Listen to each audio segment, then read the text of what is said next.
par ici. Et alors, il y en a toujours au moins un dans les deux bois. Qu'est-ce que t'as? Tu en veux aussi? La compagnie Le Ballon Vert, en fait, elle s'est fondée en 2012, fin d'année 2012. Le premier projet artistique qu'elle est venue défendre, c'est le projet Octopus, qui est composé d'un triptyque de 3 spectacles. 0.1, Le Cri du Poulpe, 0.2, La Naissance des Pieuvres et 0.3, L'Enchantement du Calamar. Sur sa genèse, ce qu'on peut en dire, c'est qu'il est parti d'un travail de recherche que j'ai mené sur Marguerite Duras. J'ai commencé à découvrir la femme un peu par hasard, en fait, par un travail radiophonique qu'elle a mené pour France Culture en 1962, qui sont des entretiens avec des enfants âgés de 6 à 8 ans. Et derrière, on a la possibilité à Caen, c'est assez facile d'accès, d'aller à l'IMEC, c'est l'Institut de mémoire des écritures contemporaines. Et du coup, je me suis inscrite en tant que chercheuse, en disant que je voulais faire une étude sur Marguerite Duras et tout ça. Et j'ai pu consulter le fonds Duras. Donc là, j'ai eu accès à plein de choses. Et j'ai commencé à rentrer dans le personnage, quoi. Donc j'ai revu toutes les retranscriptions, tout consulté pour retrouver toutes les questions, et puis comprendre comment elle avait monté le sujet, pour voir comment elle l'avait traité.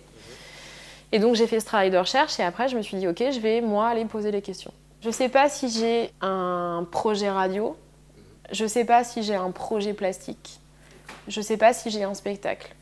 On sait qu'on veut travailler la parole intime, on sait qu'on veut travailler le rapport au son, le rapport au mouvement, mais on n'en sait pas beaucoup plus, quoi. Quand moi je sors de la première phase d'entretien de Granville, moi je ne savais pas si les gens que je ne connaissais pas, ils viendraient passer 50 minutes avec moi sur des questions un peu personnelles de la vie, de tout ça. Et en fait, je me suis fait déborder. C'est-à-dire que les gens, ils avaient plus qu'envie, quoi. Ils étaient carrément en manque, en fait. Donc du coup, j'ai eu une vague de gens énormes qui sont allés très loin dans la prise de parole, c'est-à-dire qui m'ont raconté des choses très personnelles.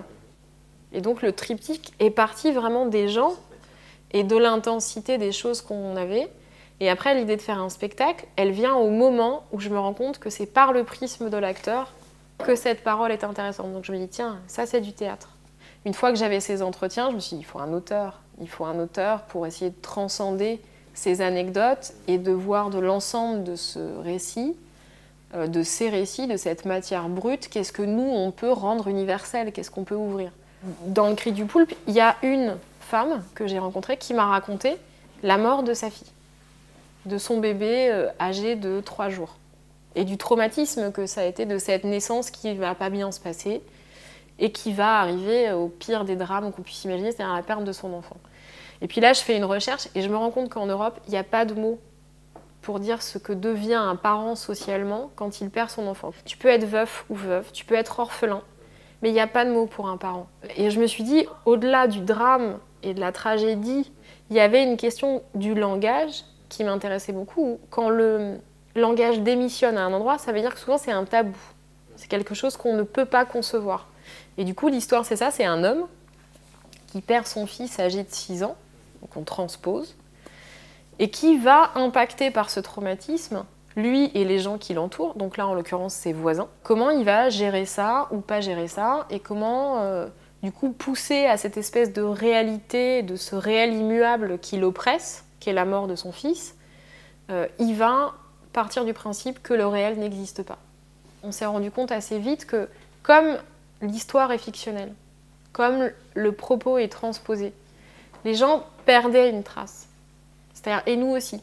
Ce qui n'était pas gênant pour le spectacle, ce qui était plutôt pour moi une réussite du spectacle. Comme les gens d'ailleurs. Les gens, ils voient le spectacle, ils savent très bien où ils sont. Eux, ils se reconnaissent. Mais ils sont contents qu'on n'en dise pas plus non plus. Et du coup, on avait envie de raconter le processus de travail parce qu'on sentait collectivement qu'il nous bouleversait aussi à plein d'endroits, à écouter ces gens pendant des heures, à essayer de parler, pas pour eux, mais avec eux, et de trouver un endroit de dialogue voilà, dans la rue. Et là, on s'est dit, ben là, il faut une trace photographique. Ce que vous voyez au mur, en fait, c'est une installation qu'on teste pour la première fois ce soir. Donc on est content, ému et les mains pleines de colle. D'ailleurs, ne touchez pas trop, c'est pas complètement sec. Mais le principe est assez simple. Donc, vous avez des portraits qui ont été réalisés par Julien Elie, qui est le photographe de la compagnie.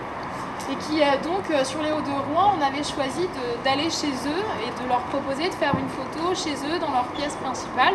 Et puis après, vous avez des petites lignes noires qui vous amènent à quelque chose qui va ressembler à un code d'art, qui en fait s'appelle un QR code. Donc sur ce mur-là, vous avez des interprétations de notre part, c'est-à-dire que ce sont des extraits du spectacle, des échanges, des choses qui ont pu nourrir le travail, du travail sonore.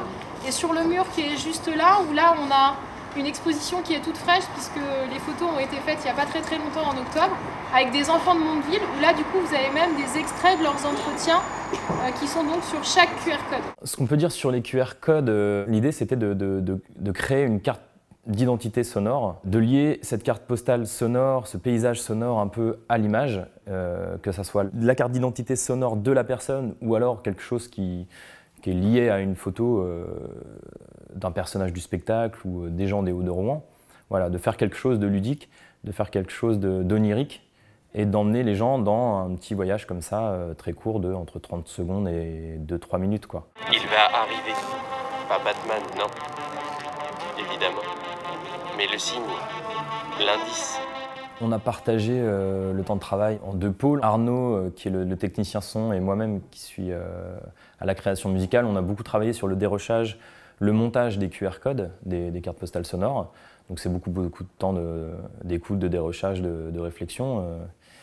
On en a à peu près 22, je crois, en tout, qui concernent Mondeville. Et puis on a fait ceux qui concerneront spécifiquement là, la sortie de chantier. Et puis à côté, il y avait l'équipe de jeu, on va dire, qui, eux, l'équipe plateau, qui se concentrait beaucoup sur l'amorce du texte et puis du jeu, qui concernera le 0.3. L'auteur, ou l'autrice d'ailleurs, on peut dire les deux, mais c'est pas mal de dire l'autrice, c'est Manon Torel, qui est donc une Rouennaise, qui intègre la compagnie là pour la première fois.